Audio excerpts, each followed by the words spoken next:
Jadi yo harus yakin lah usaha kita, nggak usah lirik kanan kiri. Yang penting kita yakin dengan diri sendiri, kita bisa, insya Allah yo bisa nanti ke depannya. Ya kalau tip untuk menghilangkan ragu ya namanya usaha, dulunya ya mesti dari nol ya harus telaten. Kuncinya ya telaten, sabar. Itu nggak bisa langsung usaha langsung mencapai puncaknya, itu nggak bisa. Tetap aja harus sabar, diperbaiki apa yang kurang ditambahi, harus tekun lah intinya ya, nggak boleh cepat memutuskan hasil itu, karena hasil itu tidak membohongi usaha kita. Kalau katakanlah 1 minggu, 2 minggu, 1 bulan yo sepi, 1-2 kita mencari pelanggan, habis itu yo insya Allah ya tidak mengkhianati usaha lah hasil itu. Tapi kalau untuk jualannya sendiri yo kita harus telaten, ulet, sabar wes. Harus itu kuncinya. Kalau pengen sampai kapan kita merintisnya yo Allah alam, sampai kapan juga nggak tahu, kan rezeki wis ana sing ngatur. Berarti seperti itu. Tinggal kita aja yang nglakoni ya apa iso sabar apa enggak.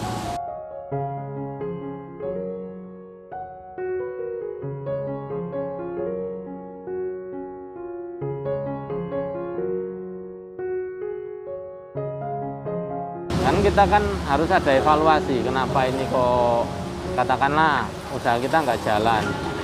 Yang menyebabkan nggak jalan itu kita harus pinter-pinter ngeraba, apa dari faktor tempat, apa dari faktor rasa, apa dari faktor saing. Harus pinter-pinter aja, jadi nggak harus katakanlah 1 bulan dirasa nggak ada untung terus pindah usaha lain pun ya belum tentu kan kita juga berhasil.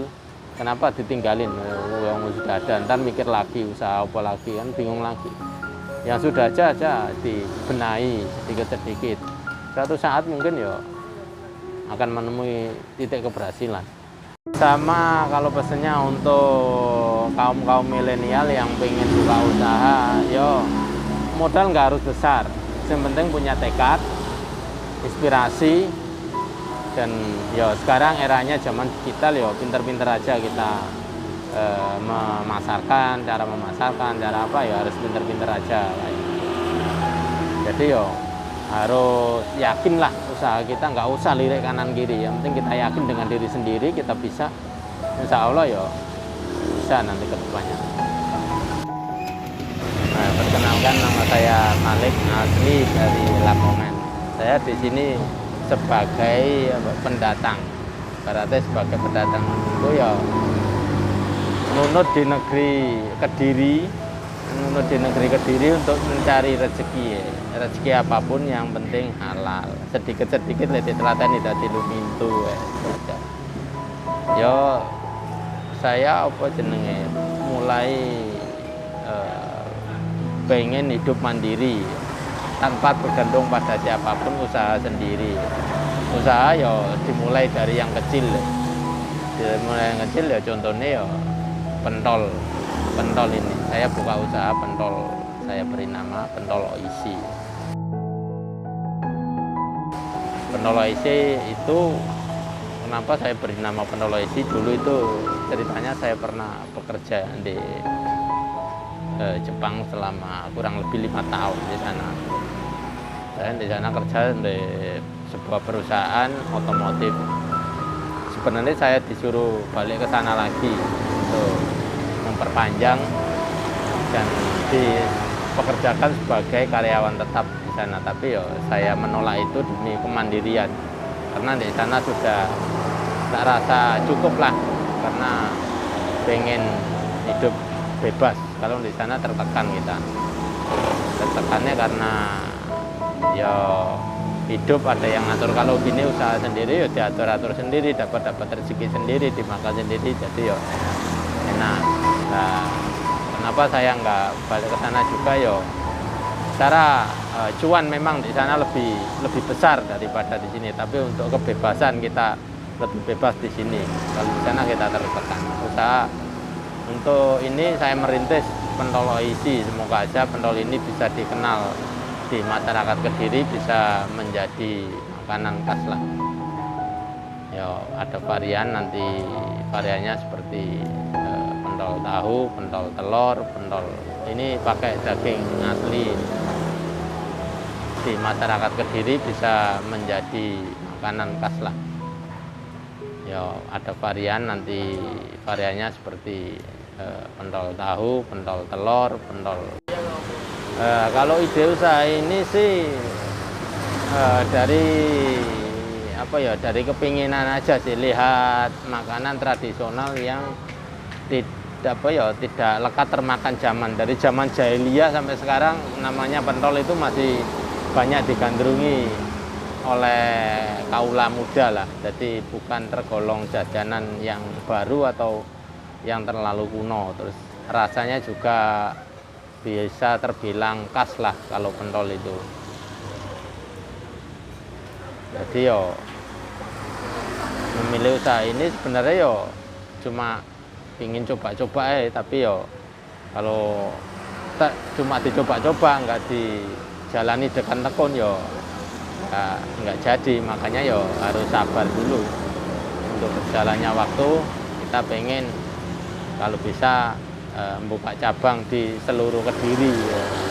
Kalau campuran pentol kita pakai daging sapi, pakai urat, porsi ini apa itu 3 banding, jadi 3:1 banding 1.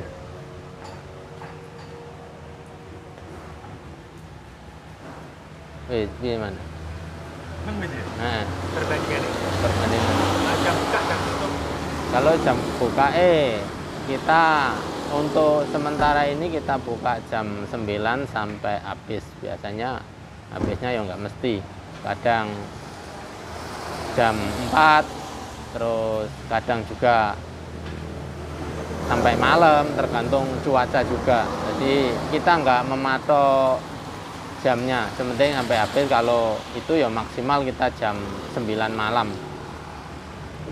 Jam 9 malam mungkin kita sudah tutup. Kalau habis duluan ya mungkin bisa jam 4, bisa jam 5, tergantung jualan. Kendalanya sendiri ya dari cuaca. Untuk cuaca seperti ini mungkin lagi musim penghujan ya kita harus sabar-sabar aja. Terus harus pintar-pintar ngatur waktu, mana untuk jualan, mana untuk ngatur keluarga. Itu ya harus diperhatikan, karena kalau usaha itu dari segala sisi harus menyupport. Kalau kita nggak pandai-pandai ngatur waktu mungkin akan susah sendiri ntar kita. Kendalanya seperti itu. Tapi kalau untuk jualannya sendiri yo kita harus telaten, ulet, sabar wes. Saya juga ada sebuah usaha lain, sebuah kafe, tempatnya di Desa Posarang, Kafe Joko Tingkir. Itu juga usaha yang dulu saya rintis lah. Sekarang saya merintis usaha baru ini. Kalau lewat Jalan Jaksa Agung Suprapto, tepatnya di depan Dinas Sosial Kabupaten Kediri, sampingnya Kejaksaan Negeri, jangan lupa mampir ngerasain pentol Oishi, karena pentol Oishi ini dijamin rasanya nggak akan mengkhianati lidah Anda.